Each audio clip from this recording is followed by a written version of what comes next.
Uma boa noite, que a graça e a paz do Senhor Jesus Cristo esteja transbordando na sua vida. É sempre para mim um prazer e um privilégio poder vir a Monteiro e estar aqui com a Primeira Igreja Batista. Eu me sinto muito feliz e privilegiado. Amém? Eu queria que você abrisse a Bíblia, em seguida, depois da leitura bíblica, a gente vai louvar o Senhor, é possível? Mateus, capítulo 9.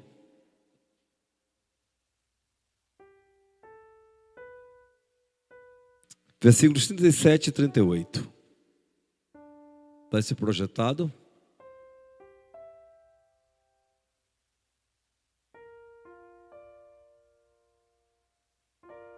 Por favor, 36 a 39. 36 também, por favor. Diz assim: sentados, mas com reverência, a palavra do Senhor, acompanhe.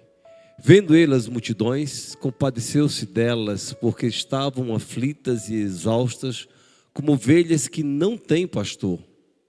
E então se dirigiu aos seus discípulos: a seara, na verdade, é grande, mas são os trabalhadores poucos. Rogai, pois, ao Senhor da seara para que mande mais trabalhadores para a sua seara. Amém? Vamos adorar o Senhor? Enquanto adoramos, prepare seu coração para que Deus possa falar conosco.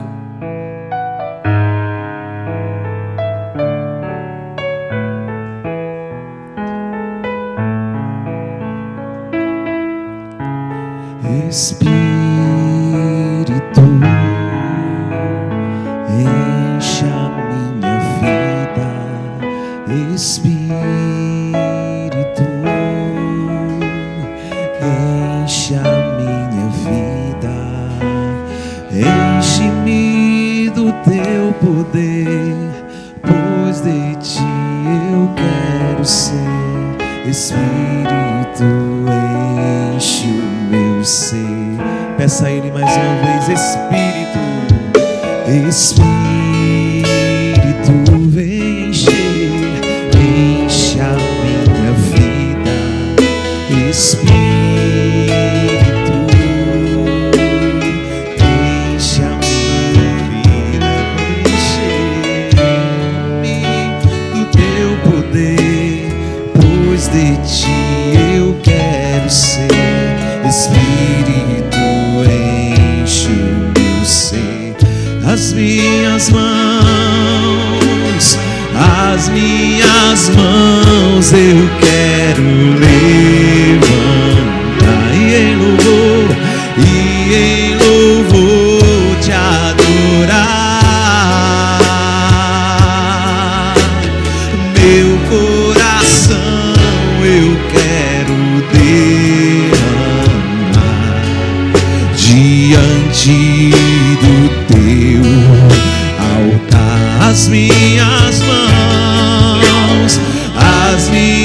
mãos eu quero levantar e em louvor te adorar. Meu coração eu quero derramar diante do teu altar.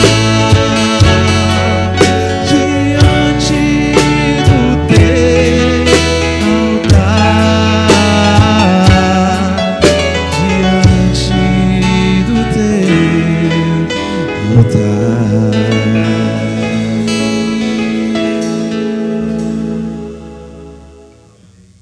Estão me ouvindo? Tá bom assim? Obrigado, louvor. Já já vocês voltam, não?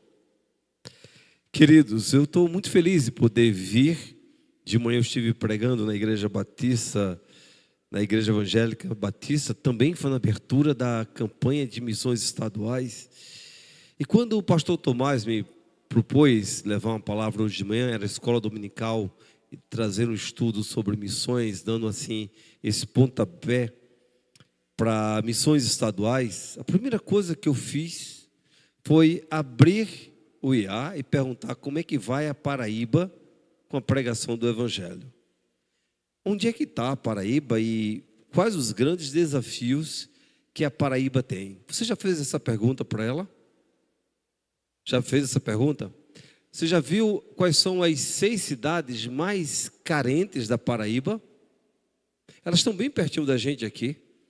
Eu estive olhando para elas e elas estão hoje, essas cidades, piores do que todo o Brasil estava em 1980, quando eu cheguei na igreja.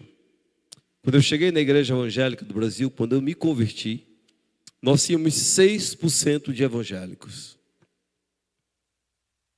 E a igreja era muito pequena, mas era muito aguerrida. Eu lembro que meu pastor, o pastor Cláudio Arthur, pastor presbiteriano, ele tinha uma garra imensa e um fervor evangelístico que levava a igreja a se comprometer nos domingos à tarde, em vez de assistir Silvio Santos, ou seja lá qualquer outra programação que fosse. Na época, os mais velhos vão lembrar do Chacrinha, ele desafiava os crentes a saírem para evangelizar.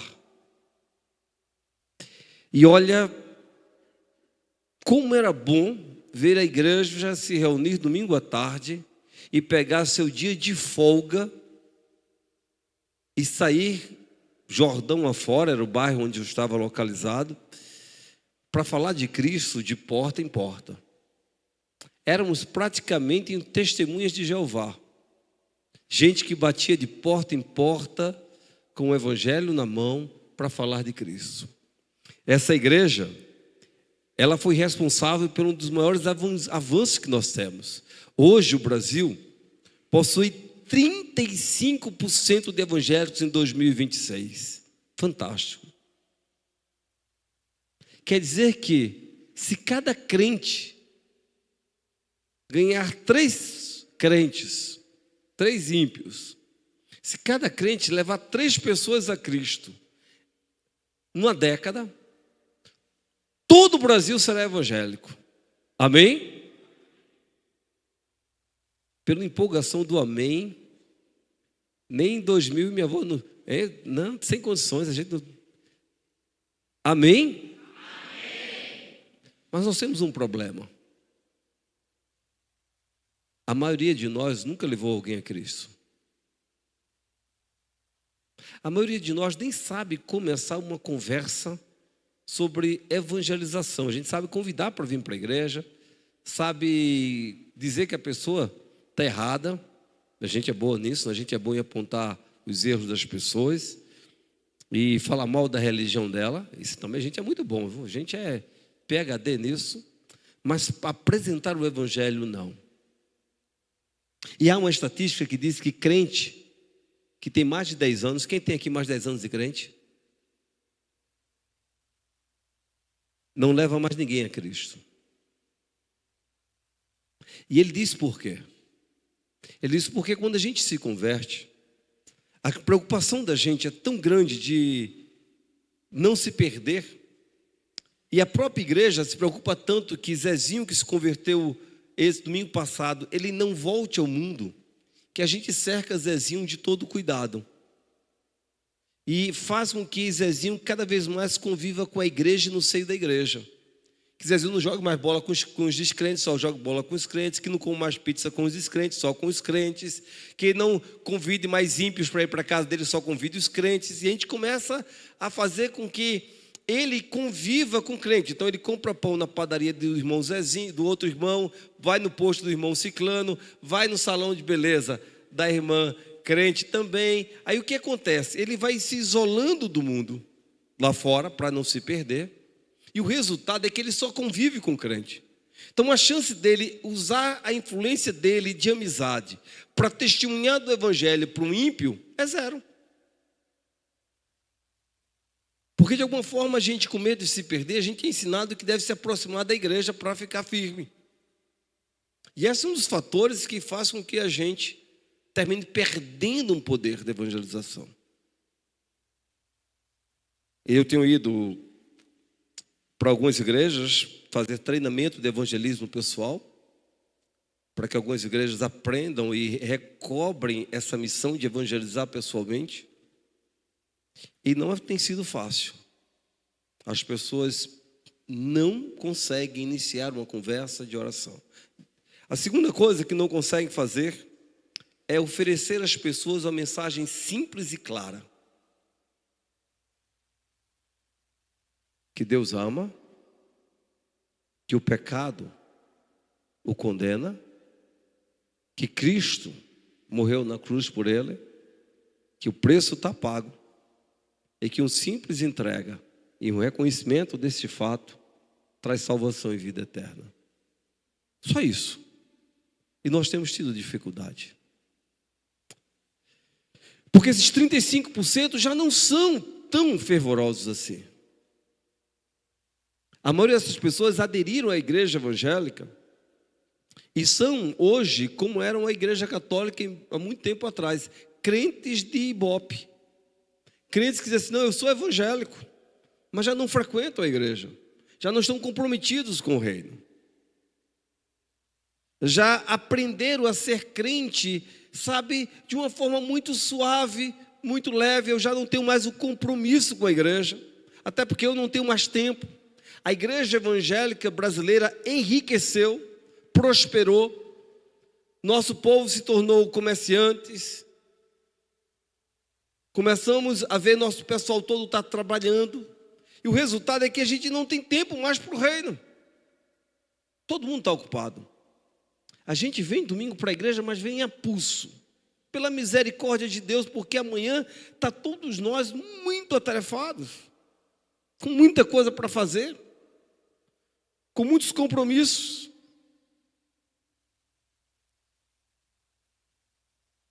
Agora, eu tenho conversado muito com meu filho. Eu estou vivendo um momento de transição. Meu tempo está terminando. E eu estou vendo meu filho se levantar. E eu sempre tenho dito a ele, dito aonde eu tenho ido. Eu recebi do pastor Cláudio Arthur, meu pastor na fé, meu pai na fé, uma igreja pequena e forte. Estou entregando ao Vitor uma igreja grande e frágil. Já pedi perdão a ele por isso. Disse, filho, me perdoe por ter entregue em você uma igreja tão frágil. Mas é o que a gente tem para hoje.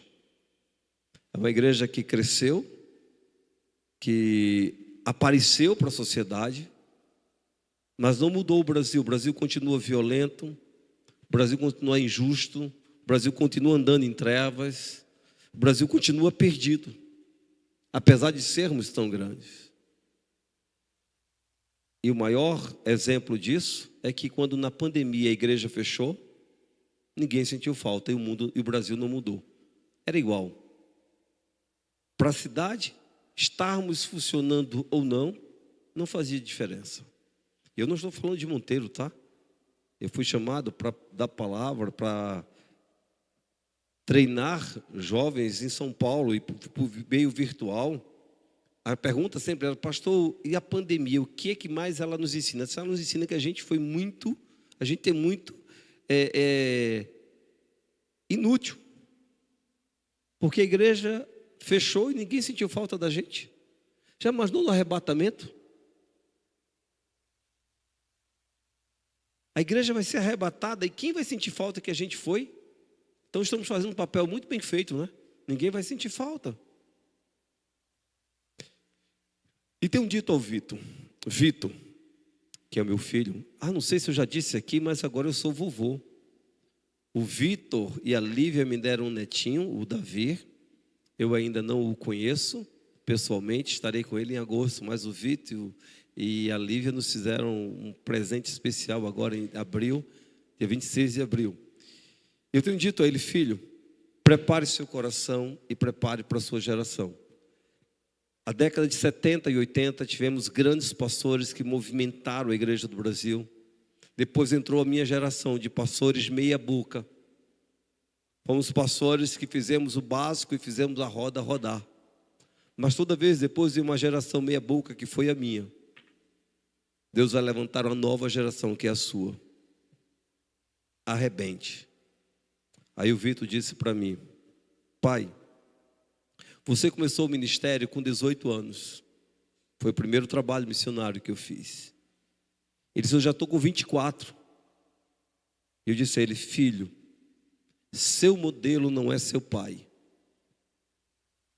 Seu modelo é Cristo. Ele começou com 30. E em 3 anos ele arrebentou a boca do balão e ele mudou o mundo. Eu trocaria meus 35 anos de ministério pelos 3 de Jesus. Foque nele. Não queira ter 35 anos de ministério como eu tive. Queira ter só 3, como Jesus teve. E vai fazer toda a diferença, filho. O seu alvo tem que ser ele. Seu alvo tem que ser Jesus Cristo. E sobre isso eu tenho conversado com ele. E eu gostaria de compartilhar algo que Deus tem me incomodado a conversar com ele, a conversar com vocês nesse texto. Estamos em Salvador, plantando uma igreja que penso eu ser a minha última igreja plantada. Já fazem 10 anos que eu planto a igreja pensando que será a última igreja. Eu espero que essa seja. E eu fui desafiado a plantar uma igreja pelo Exército de Salvação em Salvador. Estamos lá já há 2 anos e meio. Estamos plantando essa igreja no bairro de Narandiba, o 4º maior bairro perigoso da cidade. E tem sido um desafio especial, não é? Voltar a plantar igreja numa grande capital. Já tínhamos plantado em Recife e em Roma, agora estamos tendo a chance de plantar em Salvador. E eu tenho desafiado e tentado rever todo o meu ministério e olhado para Jesus como ele fez para plantar a primeira igreja. E criado alguns padrões e tentado organizar melhor o meu método de plantação de igreja. E para isso tenho lido e pregado e fazendo exposição do Evangelho de Mateus. Eu gostaria de compartilhar algo. Esse texto que li, eu gostaria de ler novamente. Ele está aqui comigo? Vamos lá. E vendo Jesus, versículo 6, versículo 36. E vendo Jesus a multidão, teve grande compaixão delas, porque andavam cansadas e desgarradas como ovelhas que não têm pastor. Então disse aos seus discípulos: a seara realmente é grande, mas poucos são os obreiros. Rogai, pois, ao Senhor da ceifa, para que mande mais obreiros à sua colheita. Amém? Feche seus olhos um instante. Senhor, mais uma vez nós te pedimos, vem conosco, lâmpada para os nossos pés e luz para os nossos caminhos, são tuas palavras, Pai. Que sejam assim em nome de Jesus. Amém. Como é que eu posso fazer para que eu não tenha que esperar tanto tempo para ver as cidades que hoje têm 1%, 2%, 3% de evangélicos na Paraíba diferente? Porque se a gente for no ritmo evangelístico que a gente está, saímos de 6% para 35% em 4 décadas. E nessas 4 décadas, muita gente morreu sem Cristo. Muita gente se foi. Você imagina quantos amigos meus, que na época e contemporâneos meus, porque a igreja era pequena e tinha um ritmo de evangelismo, partiram sem ouvir o evangelho. E do jeito que vamos, com o evangelho cada vez mais lento no compartilhar, cada vez mais difícil compartilhar, eu presumo que quando o evangelho chega a essas cidades aqui, muita gente já tem partido sem Cristo. E nós somos responsáveis por essa geração. Amém? Primeira coisa que o Senhor fez, olhando quando esteve entre nós, Ele vendo a multidão, teve grande compaixão. Você sabe, a palavra compaixão é sentir a dor do outro. É se envolver com ele. Já imaginou se você tivesse perdido hoje e tivesse já perto da sua morte?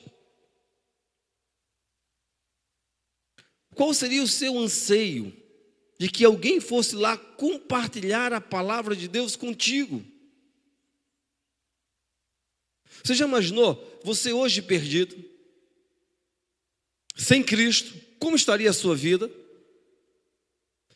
E o quanto você gostaria que a pessoa que tem um evangelho corresse em sua direção para compartilhá-lo? Essa tem sido uma das meditações minhas quando ando pelas ruas de Narandiba.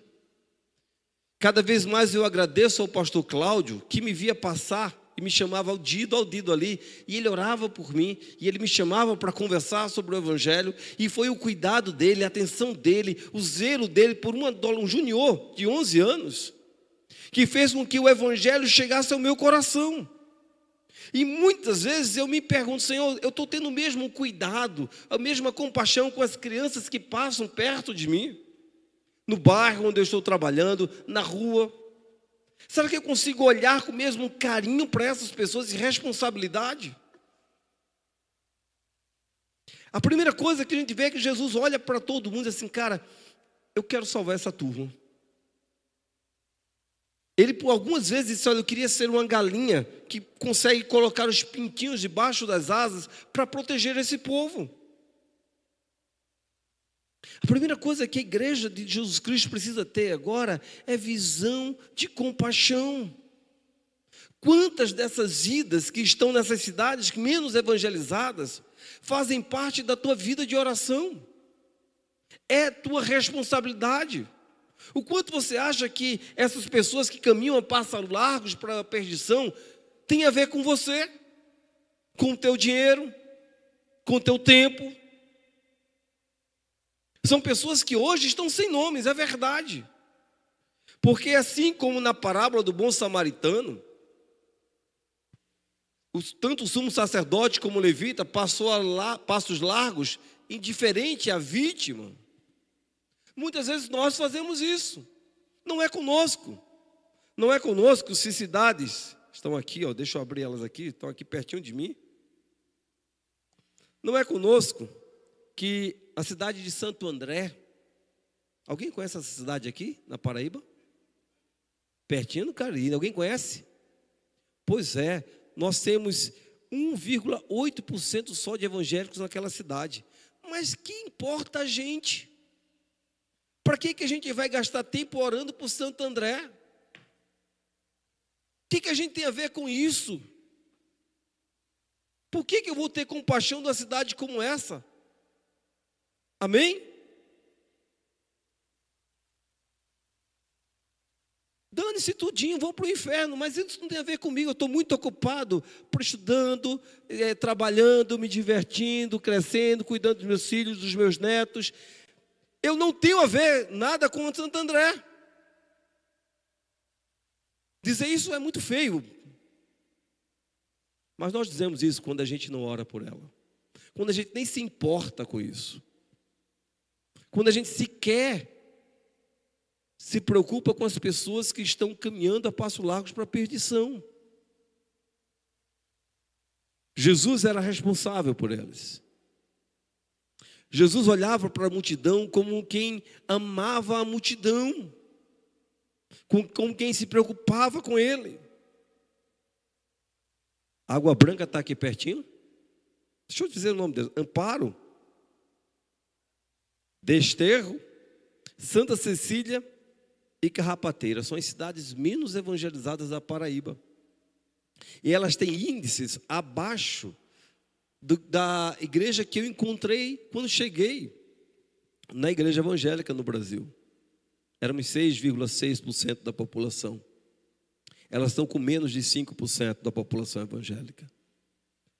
E sabe, o fato de a gente não se compadecer dessas pessoas tem sido talvez uma das maiores afrontas ao Evangelho e a Jesus Cristo. Ele quer que a gente se importe com as pessoas, que a gente cuide das pessoas. A gente não pode resolver todos os problemas, é verdade. A gente não tem todas as soluções, é verdade. Mas a gente pode amar e se importar com ela. Primeira ação, primeiro gesto da igreja que quer salvar vidas é ter compaixão delas. É olhar para elas com dor e compaixão. É carregar esse peso. Ninguém iria conseguir dormir se um filho estivesse enfermo. A mãe não dorme. Quando o Vitor foi ter o Davi, o Vitor e a Lívia foram ter o Davi, Sandrinha, né, minha esposa, disse: eu vou para lá que eu quero ver nascer. Tudo bem. Então ela tirou férias, me largou, né? não tem como eu competir com o neto, sem chance. E ela foi passar 30 dias com Lívia e Davi até que o pequeno Davi nasceu. E aí, ela disse para mim, quando completou os 30, disse: amor, eu estava pensando em passar mais alguns dias aqui, porque eu não acho que Davi e Lívia vão ter condições de cuidar dessa criança. Eu digo, deixe de ser besta, pegue a reta, pegue seu aviãozinho e volte, que eles já são bem crescidozinhos, e pai e mãe vai continuar dando conta. Venha-se embora, venha. E ela veio braba, mas veio porque tinha que vir, alguém tem que voltar a trabalhar. Será que ela faria isso para cuidar de gente que ela não conhece? Será que ela tomava conta disso? Você está vendo, filho, o que é amor? Amor e compaixão é a gente abrir mão de quem somos e de tudo para correr e cuidar das pessoas. Mas amar um neto é fácil. Digo que é mais fácil amar neto do que amar filho, viu? Estou louco para ver o Davi, estou louco. Um amor assim assustador. Mas amar as pessoas que nós não conhecemos. Cuidar delas, sentir a dor delas, se compadecer delas. Fazer o que Moisés disse: Senhor, ou tu perdoa esse povo ou me lança no inferno com eles. Já imaginou a oração de Moisés? Senhor, ou tu perdoa esse povo ou me esquece junto com ele. Porque eu não quero ir para o céu se não for com essa turma. A igreja evangélica parece estar insensível. Depois que nós entramos na igreja, parece que cresce em nosso coração uma falta de amor e sensibilidade pelos perdidos assustador. A gente não se preocupa com eles, não ora por eles, não olha com compaixão para com eles. Pelo contrário, a gente até se acha melhor que eles. Por isso, em primeiro lugar, comece a olhar para a sua Paraíba e chore por ela. Não faça só uma campanha de um mês onde vocês vão levantar recursos. Mas comece a tentar enxergar que você é o sacramento de Deus para o mundo. A Paraíba vai ter de Deus aquilo que você for de Deus para ela. Porque Deus não vai se encarnar mais uma vez. Ele se faz presente através da igreja. Ele abraça através das mãos da igreja. Ele acolhe através do coração da igreja. É a igreja o sacramento de Deus. A gente cantou aqui, diz a canção: somos a luz do mundo, o sal da terra, vamos salgar, vamos iluminar. E é verdade. O evangelho chegará para eles e seremos para eles aquilo que nós decidimos ser. E dessa forma, o quanto você tem de compaixão para isso? O quanto você gasta de tempo? Segunda coisa que o texto nos diz é que Jesus, ele faz com que o pessoal levante a visão, e não é só aqui em João, ele vai dizer a mesma coisa, assim, ó. Então diz os seus discípulos: a ceifa que a gente tem para fazer realmente é grande. E são poucos os trabalhadores. A segunda coisa que Jesus mostra por aqui, que a igreja precisa ter, é uma visão clara do trabalho. Ela não tem que ter uma visão clara da dificuldade, mas do desafio. Nós não estamos aqui para salvar alguns, mas para fazer uma grande colheita. Nós não estamos aqui para tentar levar alguns, se der, para conseguir evangelizar uns poucos, se der tempo. Na verdade, nós estamos aqui para fazer uma grande colheita, para fazer uma grande obra. Deus não está interessado em salvar poucos. Essa história da gente de que, de fato, Deus vai salvar poucos, é engano nosso. Haverá uma multidão diante do Cordeiro que não se pode contar, de pessoas de todas as línguas, povos, raças e nações. Há uma ideia para a gente de que as pessoas não estão prontas para se converter, de que as pessoas estão criando algum tipo de dificuldade para a gente. Mas acredite, a seara já está toda prontinha para a ceifa.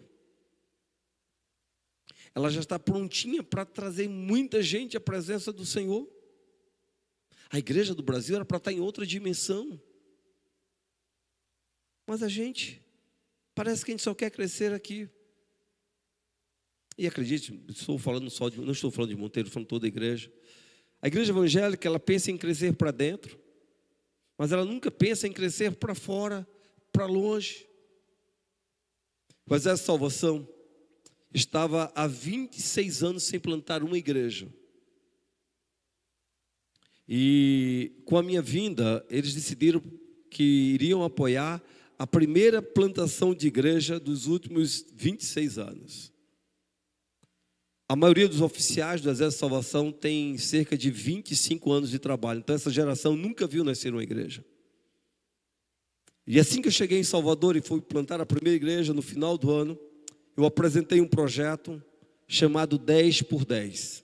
Seriam 10 igrejas em 10 anos em toda a Bahia.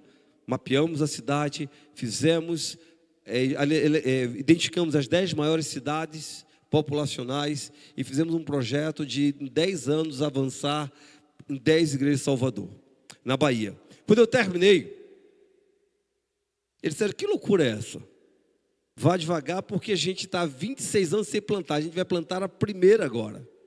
Como é que você já vem com um projeto de 10 igrejas em 10 anos? Eu disse, cara, vocês me mandaram para a Bahia. Se eu não almejar conquistar ela, quem vai? Se a gente que está liderando a igreja não tem visão de conquista e de reino, quem irá? Chamei meu divisional do Nordeste e disse, você não pode ter um plano menor que esse.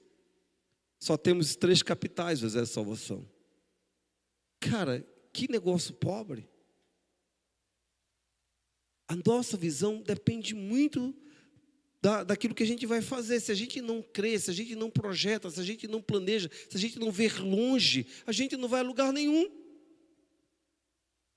Sabe quando Deus chamou Abraão e disse, Abraão, olha para a estrela, olha para o céu, consegue encontrar as estrelas? Vou fazer tua geração assim, tua descendência.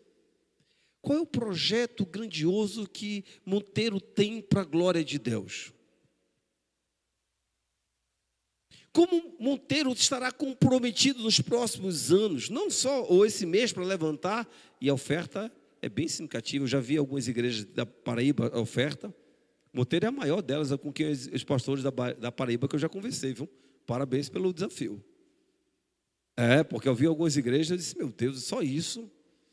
Eu disse, é muito pouco. E eu louvo a Deus que Monteiro tem um alvo significativo. R$5.000 não é pouca coisa não, é um grande desafio. Mas R$5.000 é muito pouco para fazer missões. Vocês viram o alvo que a gente tem aqui? Qual é o alvo da convenção? 200 mil. Vocês já dividiram isso pelo salário mínimo? Já viram quantos salários mínimos vocês terão para gastar em missões estaduais no próximo ano? Se você divide aquilo ali, vai dar menos de 50, acho que vai dar 60, acho que 60 e poucos salários mínimos, eu não sei, alguém pode até conferir aí. É muito pouco para uma convenção inteira. E quando isso chegar no campo, é muito pouco efeito. Porque a seara é muito grande. Mas se a gente não tem visão do que vai fazer e conquistar, nossos alvos serão mesmo mesquinhos, pequenos, porque os nossos alvos estão sendo baseados no nosso potencial. E como a igreja detesta fazer missões, nós não gostamos de fazer missões, a gente gosta de comprar o iPhone Pro Max 17, Está quanto ele hoje? Quanto está o iPhone? Alguém já disse lá atrás, não foi? 16 mil, né? Mais ou menos isso. A nossa televisão tem que ser de 72 polegadas para a gente ver o Brasil passar vergonha na Copa. Maravilha, a gente tem que comprar uma televisão nova para isso. Nossas TVs, nossos smartphones, nossos carros, eles dizem onde estão nossa prioridade. Mas quando a gente fala de missões, a gente tem muita dificuldade nisso. Porque isso tem a ver com aquilo que a gente não interessa a gente. Não é nossa preocupação. Aí o Senhor diz, olha, a seara é muito grande. E para a gente fazer isso, a gente tem que ser muito ousado. O que a gente tem hoje é muito pouco em contingente. É preciso que você olhe para tudo que tem que ser feito e comece a desafiar você. Quando eu cheguei em Salvador, tínhamos 45% da população, temos, abaixo da linha da pobreza. Ou seja, quase metade da população, mais de 1 milhão de pessoas, passam fome em Salvador. Aqui pertinho. Eles, desse pessoal que passa fome, tem gente que tem uma insegurança alimentar, porque vive abaixo da linha da pobreza, da extrema pobreza. Gente que sai de casa e não tem o que comer e vai voltar para casa sem ter o que comer. Então eu chamei minha esposa, éramos só eu e ela, e disse: nós vamos desafiar, vamos adotar 50 famílias dessas para dar 50 cestas básicas. E ela disse: como? Eu disse: Deus vai ser conosco. Saímos pelas ruas, pegando meninas recicladoras. Toda mulher que a gente encontrava recicladora, e disse: eu quero que você venha aqui, quero uma vez por mês você venha à nossa igreja, vamos te dar uma cesta básica e vamos te dar cursos profissionalizantes e vamos tentar ajudar a tua vida. Esse dia a gente não tinha nada, a gente começou a amar essas pessoas. Deus levantou um professor de cuidador de idosos, um curso, demos cursos, 32 mulheres fizeram cursos e começaram a trabalhar, saíram da pobreza, estão trabalhando e empregadas. Aí continuamos fazendo, então agora algumas não se dão para isso, estão mais idosas, e aí decidimos fazer um curso de corte e costura. A professora da Narciso Enxovais de Salvador se ofereceu para ser professora. Um amigo meu que foi aluno do SET lá em Recife disse: pastor, eu tenho máquinas de costura seminova, posso mandar, e doou as máquinas de costura. Montamos um ateliê. Temos mulheres estudando, quando elas se formarem, a máquina vai ser doação para elas. Vão levar a máquina para casa e vão levar roupas. E o pessoal diz: como é que vocês estão fazendo isso aí? Cara, Deus só precisou que a gente se comovesse com essas pessoas. O restante Ele começou a dar, porque Ele é Senhor da obra. Começamos a orar para que Deus tirasse os jovens da mão do tráfico. Não sei se vocês perceberam, mas quando aquela chacina na mata aconteceu no Rio de Janeiro, e 106 jovens foram mortos, 26 eram baianos. A Bahia está com tanto tráfico, já são 17 facções, que ela está exportando para o Rio de Janeiro traficante. Quem diria que o Rio de Janeiro ia receber traficantes da Bahia para ajudar a aumentar o cartel? Hoje, a maior traficante do Brasil, mulher, é baiana. E nossos jovens estão sendo entregues. Então eu disse: Senhor, me dá meio de ajudar os jovens. Um professor de informática decidiu se comprometer com a gente. No ano passado nós formamos 28 jovens que estão trabalhando agora nos atacarejo de informática. Começamos a nova turma semana passada, antes de eu viajar. 48 jovens matriculados na ilha de Itaparica, mais agora 40 e poucos em Salvador. Tudo curso profissionalizante. E as pessoas dizem: Oswaldo, como? Eu disse: não sei. Não é a gente que faz, é Deus que está trazendo pessoas, só porque a gente decidiu amar gente que a gente não conhece.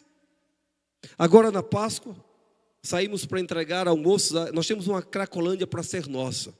Perto da igreja tem um grupo de usuários de crack que ninguém dá assistência, e nós adotamos. Temos a nossa própria Cracolândia. Veja que chique a gente. Então temos lá aquele grupo e começamos a alimentar aquelas pessoas, levando quentinha para eles e orando por eles. E a gente chega lá, eles levantam a mão, oram, eles são uma bênção. É mais avivado que a minha igreja, porque eles cantam, oram, mas tudo preso, Osdrão.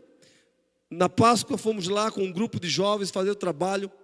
A olheira do tráfico disse: pastor, vá lá embaixo, dentro da comunidade, o traficante quer lhe conhecer. Um garoto de mais ou menos 24 anos. Eu disse: vou lá. Fui levar uma quentinha para ele. Cheguei lá e disse: rapaz, prazer em conhecê-lo, eu vim aqui para orar por você. Ele soltou armas, drogas assim, o dinheiro, soltou, levantou as mãos. Então pode orar por mim, pastor. Orei por ele, falei do amor de Deus. Disse assim: agora olhe, a gente usa uniforme, é complicado por achar que é polícia. Eu quero sua autorização para entrar nessa comunidade e evangelizar crianças e as mulheres em vulnerabilidade social. Ele disse: está liberado, pastor. Vamos realizar agora em julho a primeira EBF. Estamos orando para a gente poder começar a evangelizar as crianças. O mundo está pronto. O mundo está pronto para ser colhido. A gente só precisa ir. Porque as pessoas estão abertas para o Evangelho. O que a gente não tem é disponibilidade tipo para ir. Mas o mundo está pronto para isso. Jesus Cristo olhou e disse: olha, a seara é grande, está prontinha. E aí ele diz uma coisa que para mim é a maior contradição do texto e dele. E ele diz: mas são poucos trabalhadores. Ele dá o terceiro ponto e diz assim: rogai, pois, vamos lá juntos? Cadê o texto? Está ali não, né? Rogai, pois, ao Senhor seara, para que mande mais obreiros para a sua seara. Disse: Senhor, um momentinho. Não entendi nada agora, Senhor. A obra é tua, o Senhor és tu, a visão é tua, quem levanta obreiro és tu, e tu diz para mim: rogai, pois, ao Senhor da seara. Eu não preciso dizer a você, Senhor, que tens que levantar obreiro. Já está dito. Ou não? Se é Ele quem levanta, se é Ele que sabe o tamanho da obra, se é Ele quem levanta, por que Ele pede para mim para que eu peça a Ele? Homem, adiante o serviço. Se a obra é sua e você sabe que falta trabalhador, quebra o galho e manda essa turma. Amém? E por que Ele pede para a gente fazer isso?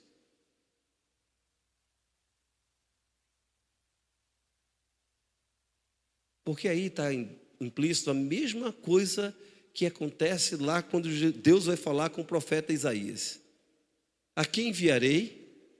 Quem há de ir por nós?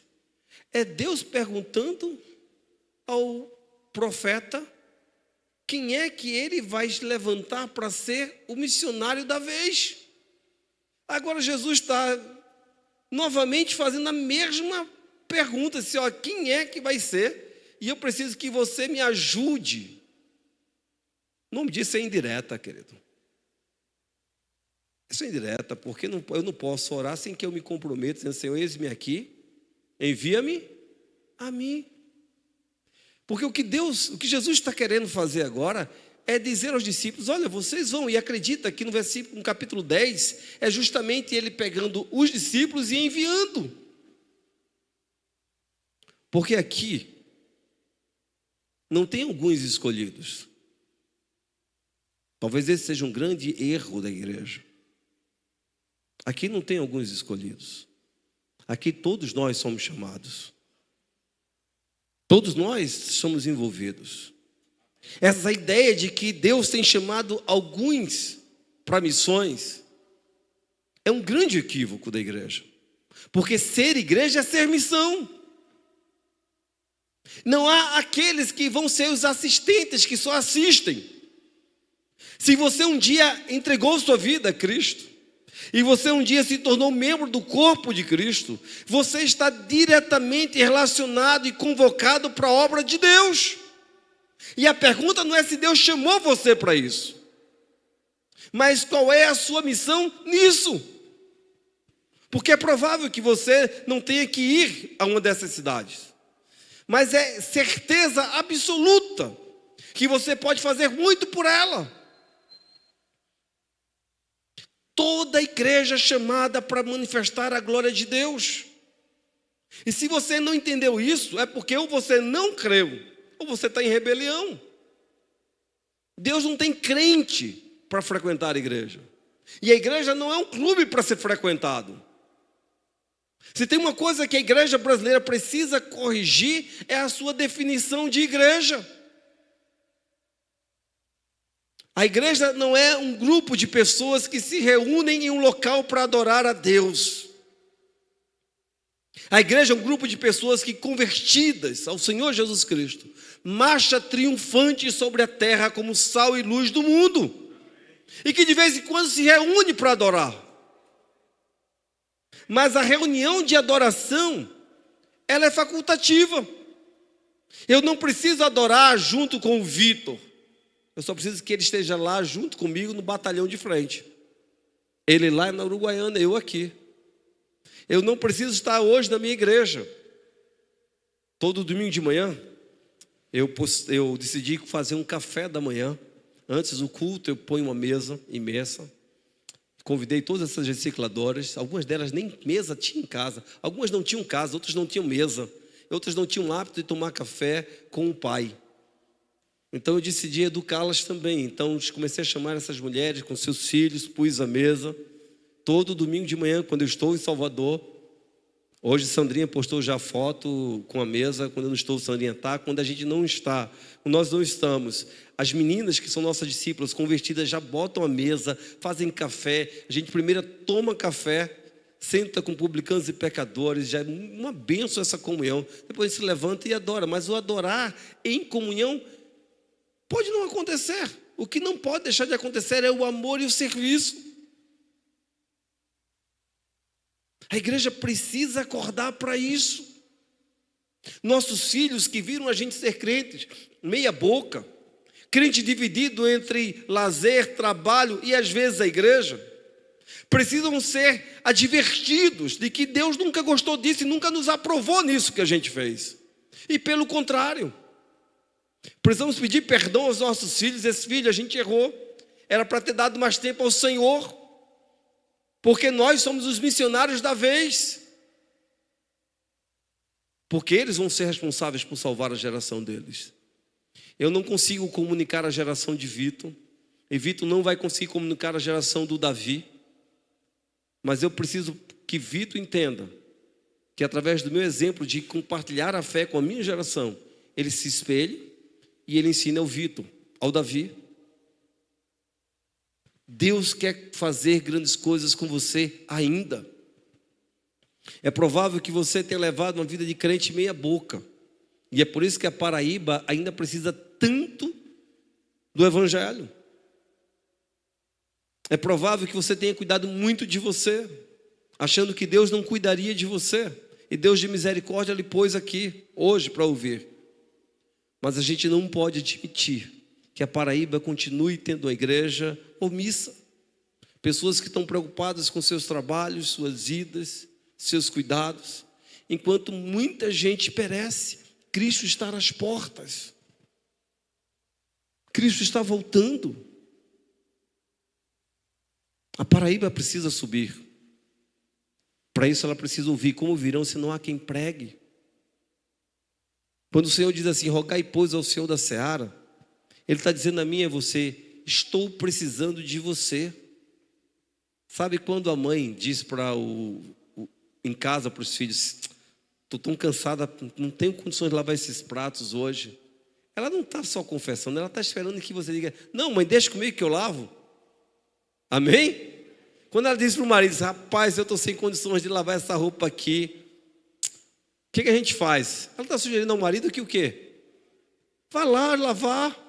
Quando Jesus sugere assim, rapaz, são poucos trabalhadores, rogai pois ao Senhor da seara, para que mande mais trabalhadores. O desejo de Jesus era que os discípulos dissessem, eita Senhor, mas a gente está aqui, a gente pode ir. A gente vai. Mas quem quer sair de perto? Quem quer ir? Quem quer ir por nós a pregar o evangelho das boas novas de salvação? Queridos, eu vou terminar aqui, mas com um grande desafio para você.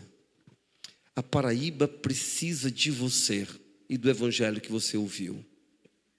A Paraíba, ela não pode ficar à mercê da boa vontade dos poucos que estão hoje fazendo.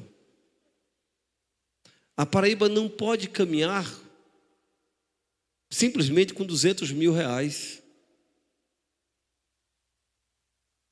E eu me assustei com isso. Ano passado eu quis comprar um carro para Salvador para poder levar cestas básicas, para poder levar sopão. Em um mês, a minha igreja, eu, minha esposa e mais 3 membros, que eram o que tínhamos, levantamos 75 mil reais. Eu não estou falando de uma denominação, estou falando de 5 pessoas. Compramos o carro à vista. Era um Oroch 2020, era suficiente para a gente. E eu vi o alvo, eu fiquei muito preocupado. Essas cidades não serão conquistadas com 200 mil reais. E elas não serão conquistadas com os poucos missionários que tem. O missionário aqui estava em qual cidade? São Sebastião É cidade ou é povoado? Cidade. Você já imaginou, ele está lá sozinho, aí um sábado, a igreja de Monteiro pega um ônibus que custa caro, faz uma surpresa para ele, enche de cesta básica, pega o grupo de louvor, pega panfleto, pega a Bíblia, lota o ônibus aqui, chega lá às 8 da manhã e disse: meu irmão, a gente veio fazer um trabalho de impacto aqui nessa cidade. Você acha que vai ser bom ou ruim para o ministério dele? Ia ser bom ou ruim? A gente está falando aqui alguém que sempre esteve na linha de frente, pregando o evangelho. Como era bom receber a visita de 2 só para me ajudar a sair para evangelizar quando a gente só tinha gente, eu e Sandrinha. Como era bom a gente ter pessoas que fortalecessem a gente. Agora, o que é que impede vocês de fazerem isso? A vida de vocês. Vocês têm outras prioridades do que se preocupar com pessoas que vão se converter naquele dia. Até porque se vocês forem pessoas se converterem, o que vai fazer? O que isso muda a vida de vocês? Nada. Vai atrapalhar, porque vocês vão deixar de ganhar dinheiro, deixar de descansar, de cuidar da vida de vocês. Vai até atrasar o culto aqui. O pastor Mauri vai reclamar junto com a esposa de que vocês foram para lá e gastaram o dinheiro lá. Amém?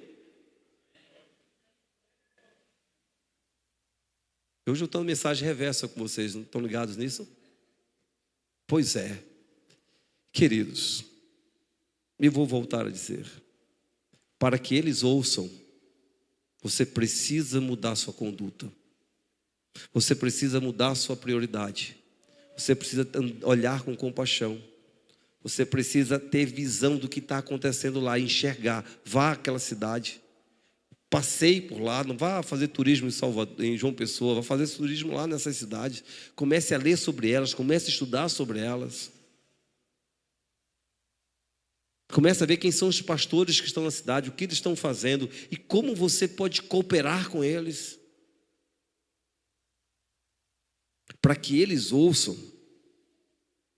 a gente tem que reverter isso dentro de nós. Feche os seus olhos. O Senhor, olhando para Paraíba, teve grande compaixão. E por ter grande compaixão, salvou muitos em Monteiro. E disse a Monteiro: na verdade, Monteiro, a seara é grande e são poucos os trabalhadores. Rogai, pois, ao Senhor da seara para que haja mais trabalhadores. Amado Deus, não temos muito o que dizer, Senhor.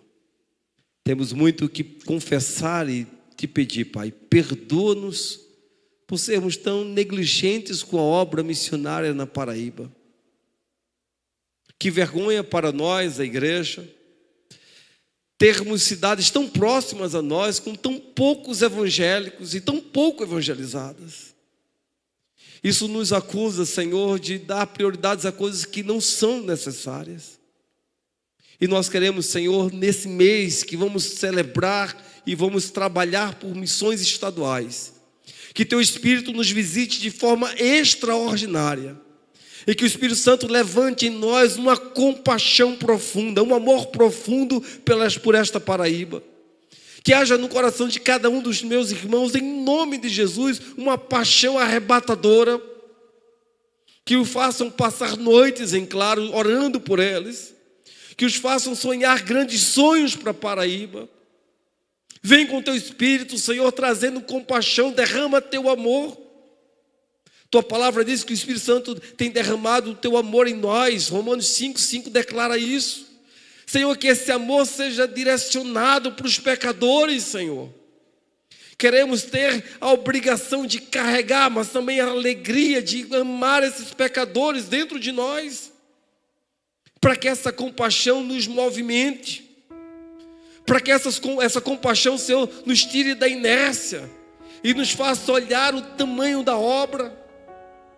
Enxergar que já estão prontos para serem colhidos. Vem, Senhor, trazendo sobre nós também um senso de responsabilidade. É nosso dever, é nossa obrigação compartilhar a fé. Não nos deixa ficar esperando para que outros façam. Tira de nós toda essa inércia, Senhor. Sacode a Tua igreja. Tens dado dons espirituais. que possamos usar para o louvor da Tua glória. Vem conosco, Senhor, mostrando estratégias, dando ousadia, dando métodos de apoio. Desde já queremos orar pelos missionários que já estão nessas frentes de batalha. Fortalece seus passos, sustenta-os pela Tua forte mão, Senhor, mas nos leva a apoiá-los o tempo inteiro, indo aonde eles estão e fortalecendo o trabalho, orando por eles, sustentando-os, se importando com eles, com sua esposa, com seus filhos, com suas necessidades mais básicas. Nos ajude a segurar a corda firmemente enquanto eles descem ao abismo para resgatar almas. Faz com que a agenda de oração da nossa igreja, Senhor, não seja as nossas necessidades, os nossos pedidos não sejam voltados para nós, mas que a agenda das nossas orações, Senhor, sejam preocupadas com os perdidos, para que haja salvação. Nos dar uma grande colheita nesse ano. Multiplica os recursos que serão levantados. Multiplica os missionários, mas principalmente leva a Tua igreja a cumprir cabalmente a missão, fortalecendo cada mão, cada pé e usando cada um dos Teus membros, Senhor. Faz assim, Pai, queremos ver a Tua igreja completa, plena, a serviço do Evangelho. Em nome de Jesus. Amém.